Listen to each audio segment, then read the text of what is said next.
The wind over Cinder's outpost wasn't so much a wind as it was a judgment, whipping dust and scraps of metal across the surface with a pointed sense of "you're too small to matter, human."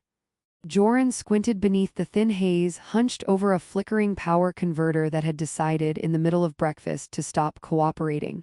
His breakfast, a semi-solid protein bar the color of burnt steel, sat on a nearby crate.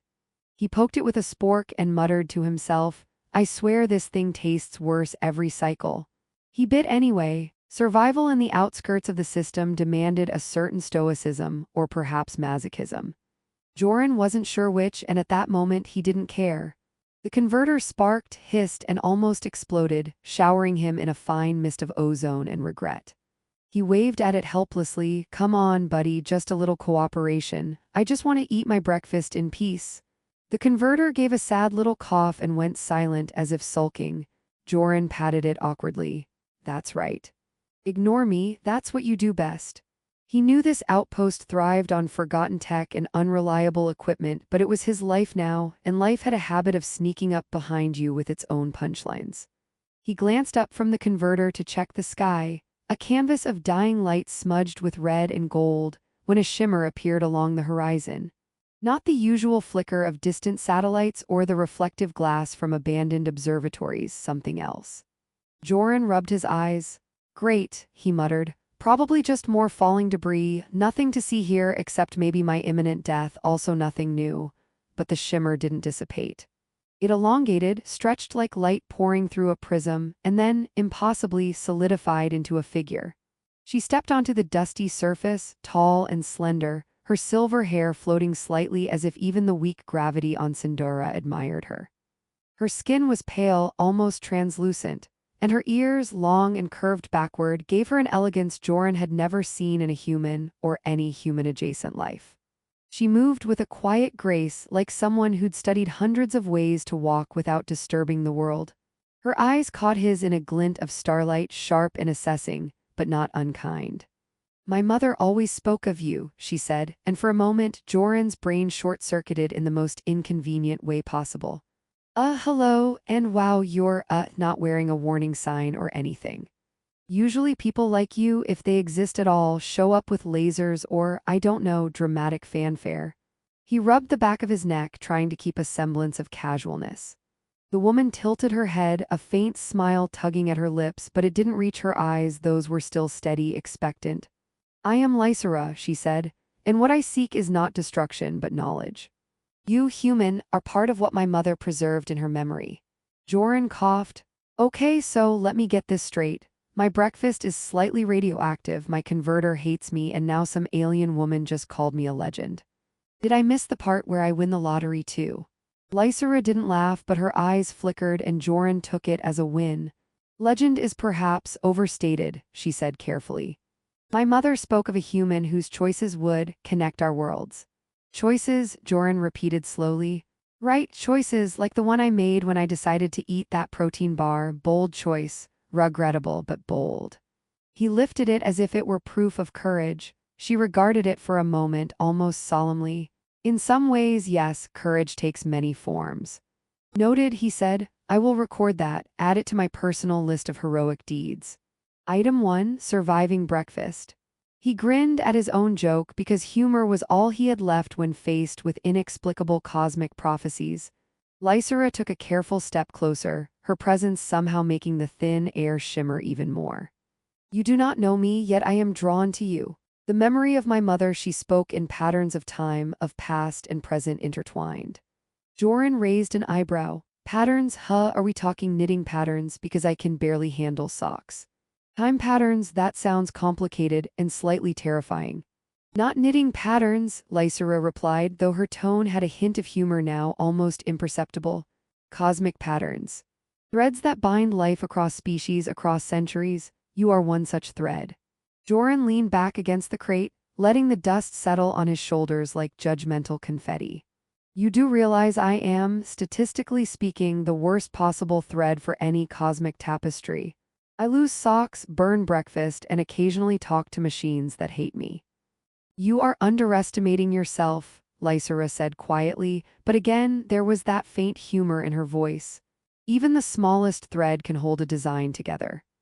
He considered this, chewing a corner of his protein bar and making a face. That's poetic and horrifyingly vague. So let me guess, you've come here to whisk me away to save the galaxy or give me a medal for something I didn't know I did. Lysera's smile widened just slightly. Partly, but there is more. I cannot explain everything yet. Some truths are discovered only through action, through the unfolding of events. You must choose to follow me. Follow you, Joran repeated, trying to imagine leaving the only life he'd ever known. He gestured at the skeletal outpost, the whistling wind, and the sporadic static of dying machines. You mean like a field trip? Or more like being drafted into interstellar bureaucracy? Lysera tilted her head again, her long ears catching the last light of the sun. Neither, perhaps both. But do not mistake humor for levity, human. The path is serious, yet you will find it unexpected. Joran chuckled, partly out of fear, partly out of habit. Unexpected is my middle name. Well, it would be if I had one that didn't get lost in paperwork. He dusted off his hands. Okay, let's say I'm curious. Hypothetically, if I agree to follow you, what's the first thing on the agenda? More lectures about destiny, cosmic knitting lessons.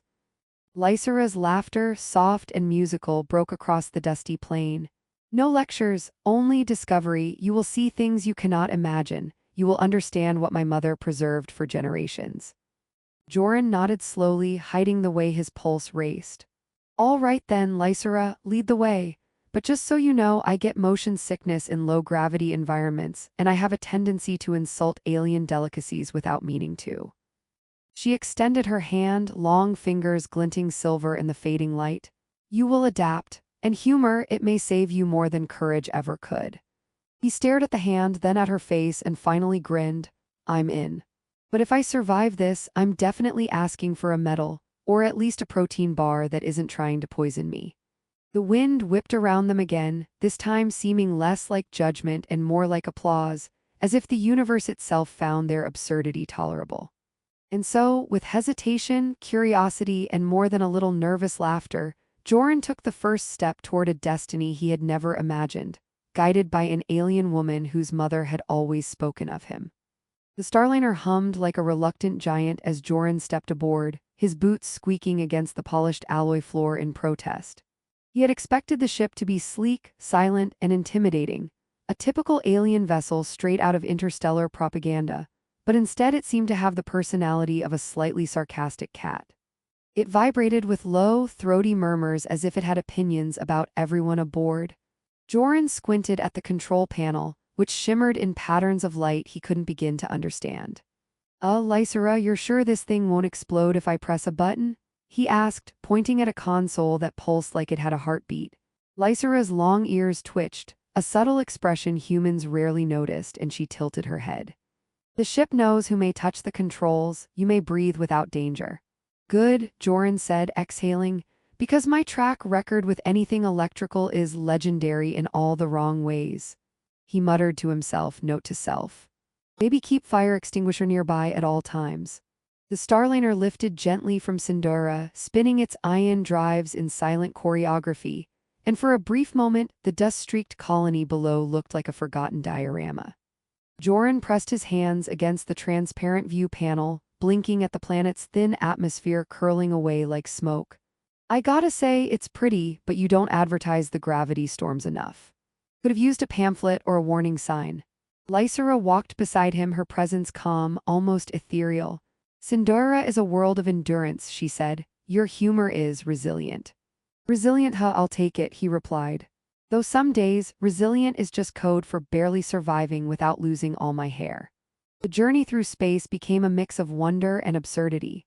Lysera tried to explain the nuances of interstellar travel, pointing out nebulae whose colors shifted with the magnetic currents, planets whose rotations sang like distant bells, and asteroid belts that literally hummed when the starlight struck their crystalline surfaces. Joran, for his part, tried to keep up but mostly made jokes about the glittery space confetti, and whether aliens had any tips for avoiding cosmic dust in teeth. Lysera laughed softly, the sound ringing like tiny bells, though she would not admit it aloud. At one point, a gravity storm approached, visible as a distortion across the starlit horizon. The ship rocked gently, then violently, spinning in ways that made Joran clutch the railing and wonder if he had chosen the wrong kind of life. Okay, he said, his voice tight but still tinged with sarcasm. So when you said a little turbulence, you didn't mean we might do flips through warped space. Just so I know for next time. Lysera's eyes glimmered and her long ears flicked with amusement. This is but a minor inconvenience. It strengthens the mind and the body for what lies ahead. I think my mind is already strengthened, he said, and my body is screaming but sure bring on the cosmic boot camp. He gritted his teeth and tried to look heroic, though his stomach disagreed. The ship passed through the storm with a grace that only sophisticated alien engineering could achieve, and by the time the nebula cleared, Joran's panic had been replaced by awe. He leaned over the observation deck, staring at the glittering expanse like a child who had accidentally stumbled into a universe-sized candy store. Okay, this is cool, I admit it. This beats the view of my leaky converter on Sindora by 100%. Lysera's expression softened. You see only now, but the patterns of space have always existed. Even in chaos, threads connect all things. You are part of one such thread. Threads, patterns, right? Joran muttered, trying to imagine himself as part of a cosmic tapestry. I was hoping to be part of the snack pattern, you know, bread, cheese, slightly burnt protein bars.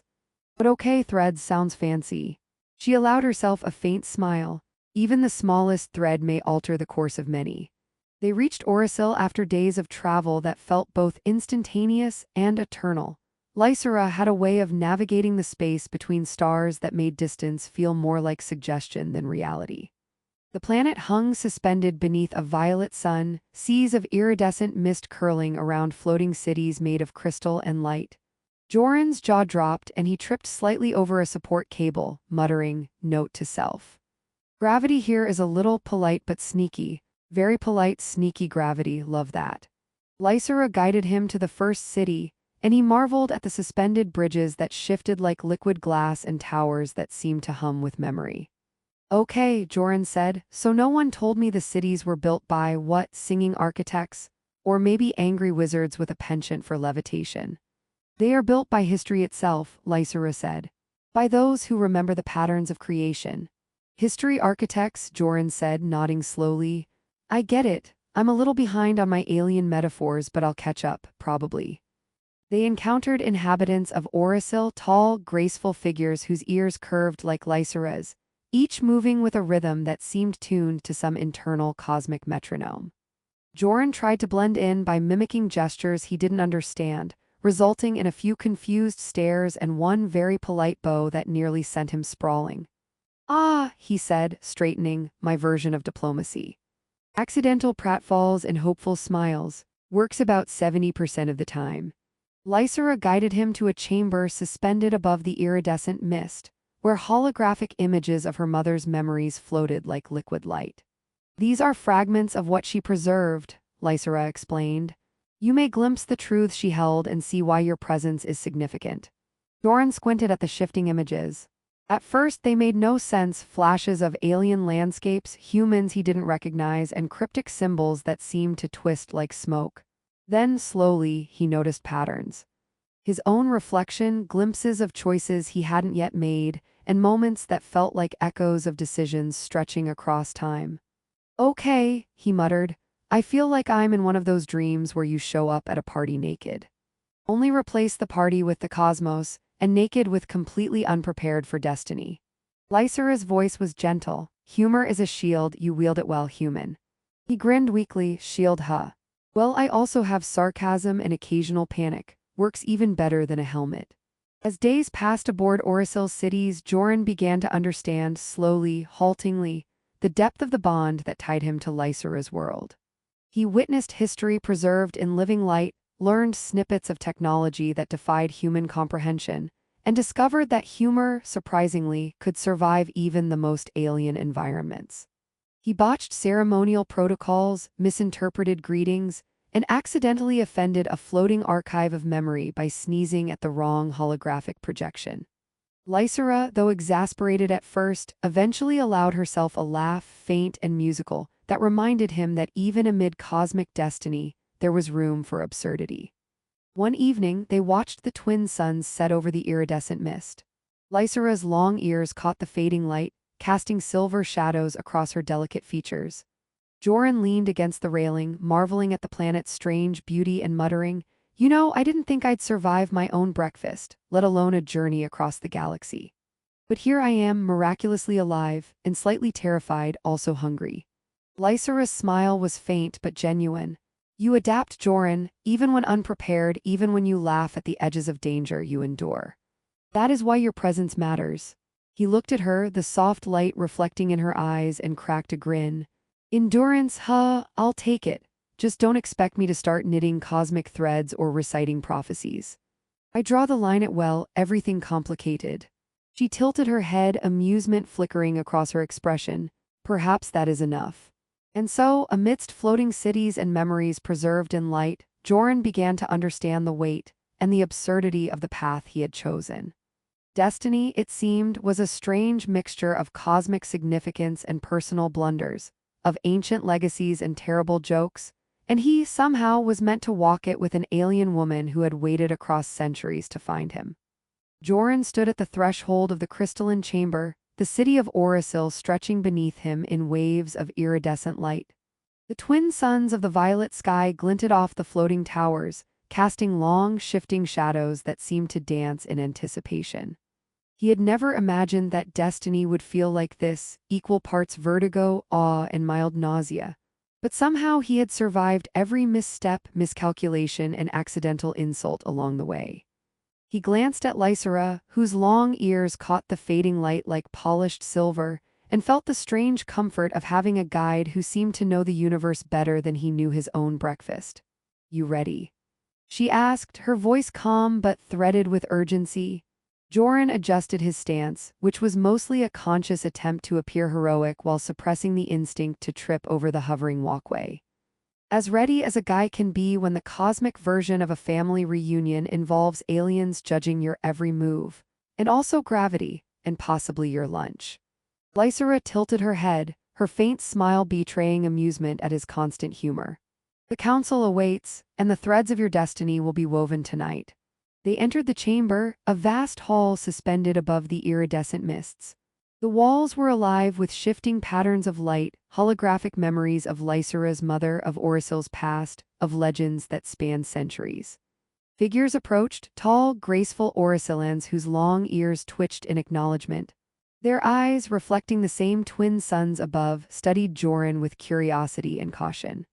He returned their gazes with a mix of awkwardness and exaggerated confidence, muttering under his breath, "Okay, new people, don't trip, don't offend, don't sneeze on history this time." The council's leader, an elder whose ears arched almost impossibly high, spoke in a voice that resonated like a low-frequency chord. "You are the human who bridges our past and future, the one foretold by the mother of memories. Speak and let us see the truth of your heart." Joran cleared his throat, trying to remember everything he had learned. Technologies that defied human comprehension, cosmic threads that linked species, memories encoded in living light, and somehow condense it into a coherent statement. "Well," he began, scratching the back of his neck, "I'm just a guy who tried not to burn breakfast and somehow ended up here. But I've learned a lot. Turns out destiny isn't just about big heroic moves. Sometimes it's about listening, laughing when you can, and actually trying to understand things that seem impossible. And also, apparently, touching floating crystals without breaking them." He paused. "So, yeah, I guess I'm ready." The chamber filled with soft light as the council observed, their expressions unreadable. Lysera's hand brushed against his, a small anchor in the midst of the ceremonial tension. "You speak truth," she said, her eyes reflecting both pride and relief. "Even humor is a kind of understanding human, it reveals the heart." A sudden tremor rippled through the hall as an alert flashed across the floating memory panels. A gravitational anomaly threatened to destabilize the city's suspension over the mists. Joran's eyes widened. "Wait, hold up, destiny just included disaster? Great, I missed the fine print." Lysera's expression sharpened.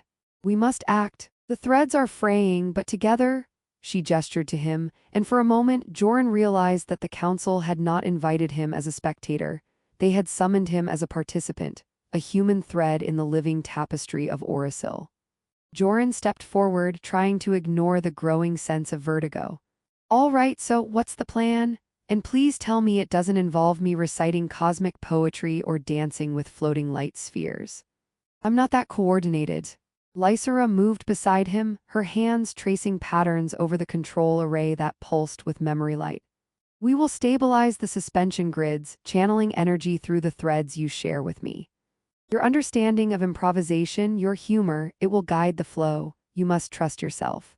He blinked. Wait, my humor stabilizes cities? That's new. I thought it was just for surviving bad protein bars.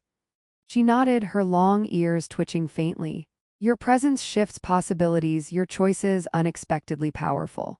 Joran took a deep breath, focusing on the pulsing light and the patterns Lysera traced.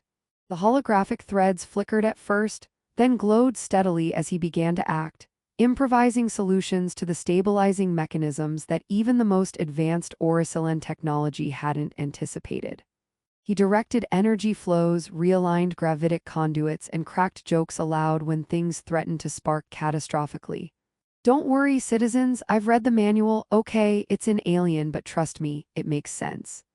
Slowly, the city steadied. The iridescent towers no longer swayed perilously, and the floating walkways hummed a stable note. The council watched silently, then in unison, acknowledged his success with gestures that shimmered in the ambient light. Lysera exhaled softly, leaning slightly against him. You have changed, human, she said. You see the patterns not as chains, but as living threads to guide. Joran shrugged, wiping dust from his hands. Changed, huh? I guess if surviving floating cities and cosmic crises counts, then sure. Also, I feel taller, or maybe that's just the vertigo. Anyway, I learned something important. Improvisation works. Humor works. And apparently me touching things doesn't always break them, which is progress. The council's leader stepped forward, raising a hand that gleamed with crystallized memory light. Your actions have preserved Orasil. You have proven that even one unassuming human may alter the fate of worlds. The prophecy is fulfilled in your courage and adaptability. Joran blinked. Prophecy fulfilled. I didn't even get an instruction manual for that. So, what's the reward? I mean, besides, saving a planet. Lysera laughed softly, a sound like bells over mist.